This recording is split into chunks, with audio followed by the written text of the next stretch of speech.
What's up, boys? It's Gavin. If you don't know me, I am a ex-powerlifter turned bodybuilder who used to just really struggle with their appetite and their eating habits. And over the last 6 or 7 months, my life has taken a total 360, and I've come to really love nutrition and eating and health. And I think it really does come down to understanding why your body is so hungry, understanding how every single piece of your life kind of plays a part in your hunger. Sleep plays a part, digestion plays a part, your dopamine deprivation, all these are factors into it. And I think it gets overlooked very often with people with coaches. And those coaches just say, sometimes you just got to push through, which there's a place for that. But I think that most of the time there's an underlying issue, and if you can solve it, you can enjoy losing weight, right? I don't even struggle to lose weight anymore. I enjoy when I'm losing weight. So what I'm trying to push out is why your appetite is so big and what you can do to kind of minimize that, to make cutting the easiest thing ever. Today, I just want to go over and share a lot of the things that I kind of struggled with and how I changed those to get to the point of where I am today. I was 220 pounds. And now I'm about 175. That lack of nutrition and being heavier, it really made me struggle with my body image, and I just didn't even know where I was going wrong, right? I was just hungry all the time. And I started telling myself, like, maybe this is just how I am. Maybe genetically I'm just hungrier. And that just wasn't the case. And it took me a while to figure that out. So I'm hoping that through this video, you can learn why your appetite is so big, so you don't have to wait that time to kind of learn all those little things yourself, and you can just minimize that appetite so you can lose all the weight you want to lose. I love helping guys with this. I'd love to share my knowledge and just kind of help you understand why you might be struggling with your appetite. But before we dive into the rest of the video, for those of you who don't know, I am the owner of Team Second Self. It's a coaching and lifting community kind of based around learning to enjoy nutrition, learning to enjoy lifting, learning to enjoy cardio, all these things that play into having a great physique. So that way, for the rest of your life, you can enjoy that lifestyle, have the physique you want, and have it not be a toll that's kind of taking you down. All right, you guys. So here I am at my diagram I made. To help you guys kind of understand what plays a part in your appetite. These are the three biggest things that I changed to make a really big change in my appetite. So I'll just go over those with you. But first, I just want to show what the difference between a good and a bad appetite can really look like. Because this guy was eating way more than this guy was, right? But he was way hungrier too. And it comes into a bunch of different stuff. He wasn't actually hungry. He just had a bigger appetite. And that's the main thing that I want to push is if you can control your appetite, you can look like this and be completely satisfied with the food versus this, which you're already craving. You're always craving more.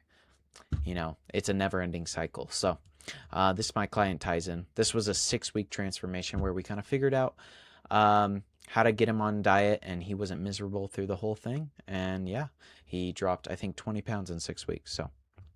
So let's get into appetite control. Now, I'm going to go by what I think is least important to most important. And when I say least important, that means things you probably have already heard versus the things that I think will actually make a really big difference for you. So first thing is going to be your lack of nutrients. So this is normally the very first thing that people hit on when they're thinking about controlling their appetite is their nutrients. So if you don't know, most of the time when you are hungry, right, it doesn't come down to lack of calories. It comes down to lack of nutrients. So high nutrient foods are going to be your veggies, your berries, your different types of proteins. And basically how we're going to get the most out of these nutrients is by having the 4-to-5 rule and the 3-to-4 rule. So these are rules that I implement, that I kind of came up with. With veggies and berries, it's the 4-to-5 rule. So that means over a week, because normally meal plans are like a week-long timeline, right? You have different days based on different habits in those days. Over that week, you should be getting 4 to 5 different veggies and 4 to 5 different berries. Or not berries, fruits. This is because every single type of different veggie, every single type of different berry is going to have different types of micronutrients. And we just want to maximize our variance, right? We don't want to get be getting all the same type of nutrients. We want to mix it up. Same with your proteins. So that's going to be your beef, chicken, tuna. You want to get 3 to 4 different types of proteins. If we're getting the same type of protein with every single meal, we're going to be missing out on a lot of micronutrients that we could be having in our diets. So if you need more veggies and berries, right? There's 5 different berries that are super cheap, super easy to come by. And they're all going to have different types of vitamins and micronutrients. So same with your veggies, right? You just want to switch it up day to day. Having one source of veggie with every big meal is super big, or one source of fruit with every single meal is going to be very big as well. So you want to split it up equally throughout your day. The next biggest thing is going to be your gut health. Now, gut health is a current fad, I want to say, with the fitness industry. It's what everyone's talking about. Everyone's talking about debloating, apple cider vinegar, all the different parts of your microbiome is what you hear all the time. But there's a bunch of different stuff that plays a part into your gut health. So first, let's start out with your time management with your meals. So this plays a really big part. A lot of times I have clients who say, I don't know how I'm not losing weight. I only eat once a day. What that really means is you're getting the calories that you burn in an entire day, which is 2,000 to 3,000 probably, depending on the person. You're getting that in one sitting. And that's going to be really, really hard for your digestive system to, digest.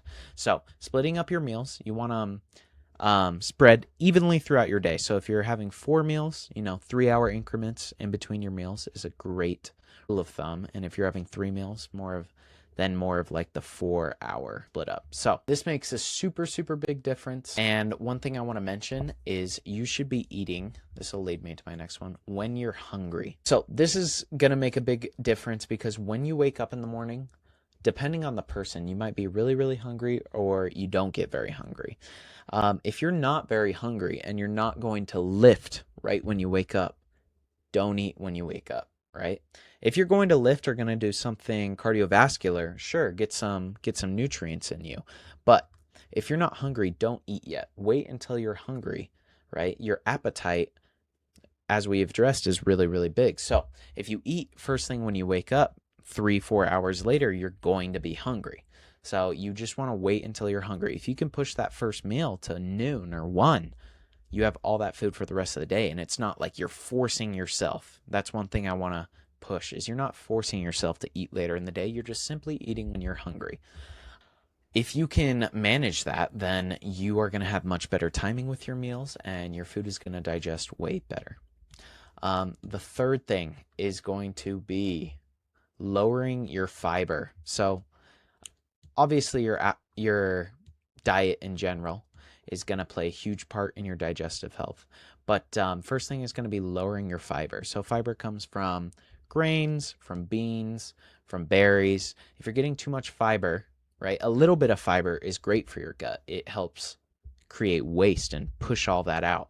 But too much will actually screw up your digestive system, and that'll make you feel bloated, and that'll make you have gas all the time. So you should be monitoring how your gas and how your waste is. And if it's excessive, then you're probably doing one of these next 3 things. So first one's going to be lowering your fiber to make sure you're not getting too much.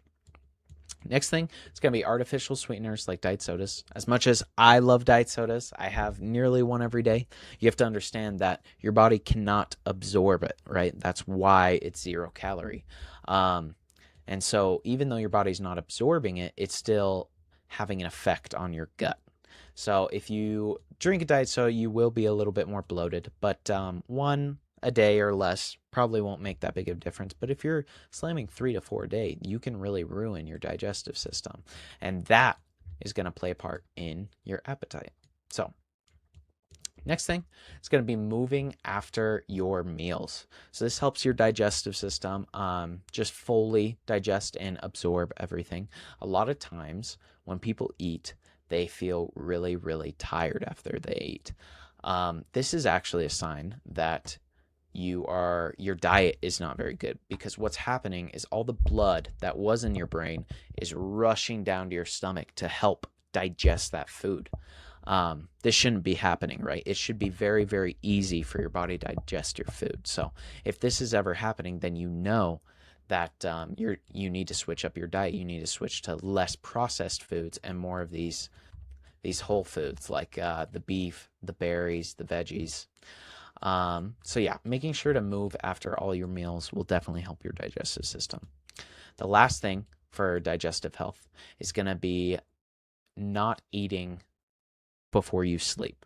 So same with moving before. If you're trying to sleep, this can actually really disrupt your sleep too, right? Because you should be turning your body off, and all your body stays on, and it's trying to obviously digest, and that can really play a part in your overall digestive health, your microbiome, and also just your sleep. If you're getting better sleep, your digestive system will be healthier as well. 8 hours a night of sleep versus 7 hours a night sleep is going to be a very big difference. So make sure you're not eating 3 to 4 hours before bed, and make sure you're getting 8 hours of sleep at night. That is going to help your digestive system, which in turn will help your appetite control. The last thing I want to talk about, and this is one that I think gets overlooked probably the most out of everything. Dopamine. It's very, very readily available in today's day and age, right? How hard is it to go an hour or two without your phone? We've become accustomed to constantly having this dopamine full device with us anywhere we go. And how dopamine works is once you fill it, it's going to be increasingly harder to fill it again. There's not a real fill, right? It just feels good. So when you get into multi-screening, which for those of you that touch grass, is going to be when you're eating and when you have your phone in front of you, but then you have The Office on the TV, right? You have your favorite television show on top of your scrolling. All that adds up. And basically you're entering this state of mind where you need this dopamine, and your body's become accustomed to it. So anytime that you don't get it, your body looks for ulterior ways to get it, including food. So the best thing that you can do is have healthier phone habits. So those being not having multiple screens, right? Not eating while you're watching YouTube. Mindful eating is another way to improve your digestion, right? You want to be actively chewing, actively swallowing. That can help your digestion and in turn help your appetite control. When you're just on your phone craving this dopamine, and then you're eating on top of that, which is cramming in that dopamine, all that adds up. And now anytime you're on your phone, you don't feel like you're full of dopamine anymore. You need the food to fill you up with not nutrients, but dopamine. So you just want to make sure that you're mindfully eating and then putting your phone away, and understanding that when you're craving food, all you're really craving. So how do we fix this? The first thing you do to fix this is to address that you have a problem, right? Understand that anytime you get slightly bored, if the first instinct you have is to reach for your phone, that is very normal, but it's also very unhealthy. You want to fight that urge. Anytime you fight that urge, if you get hungry after, I want you to leave the kitchen, right? You can go for a walk. You can go work. Go distract yourself in some way. Your body will not crave this dopamine if it's not super bored all the time. So you just want to make sure you're staying busy. Another big thing, and this is going to play into sleep as well, is going to be not doom scrolling before bed. This is something that I do and I pride myself on, right? You don't want to doom scroll before bed because it ruins your sleep, one, which is going to ruin your digestion, but also it's going to create an unhealthy habit of right at bed, you need dopamine. And that's when people get into those late night snacking routines too, because, oh, I just had a really hard day, super stressful, I need dopamine. So they start trying to get more food in. They start trying to, multi-screen with having their favorite show on while they're eating, while they're scrolling, all at the same time. And that's a really unhealthy habit to be in.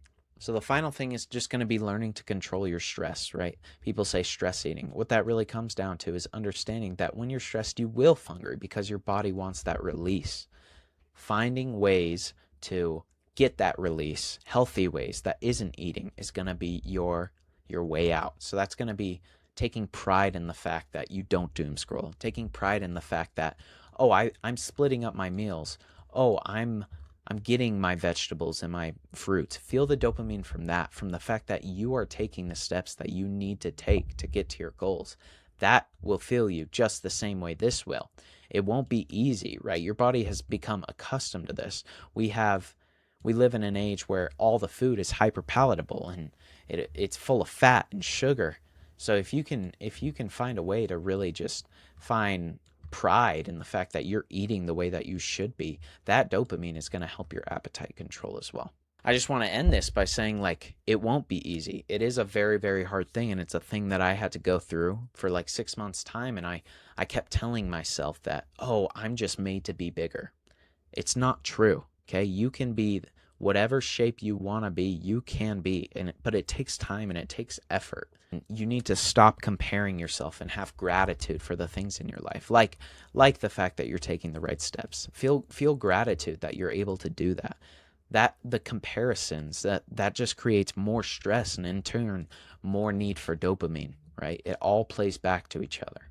There's no better feeling than looking back at your old photos and not recognizing that person. That is such a great feeling. It makes it infinitely worth it to look back and say, wow, I really used to look like that, but I am the person that can take that and move to this. Just remember, you guys, if you need any more help with this, I do offer one-on-one coaching. The link will be in my bio. If you want to get like Tyson, 6 weeks completely changed his life. So just make sure that you are reaching out if you need any help. And remember, you guys, don't let anyone talk you out of bettering yourself, okay? That's the one thing you can always control. So don't let anyone talk you down and say, why are you eating like this? Why are you changing the way that you are? You're making them feel worse because you're doing so much better. Don't let anyone talk you down. You can do whatever you want with your life. I'll see you guys next time.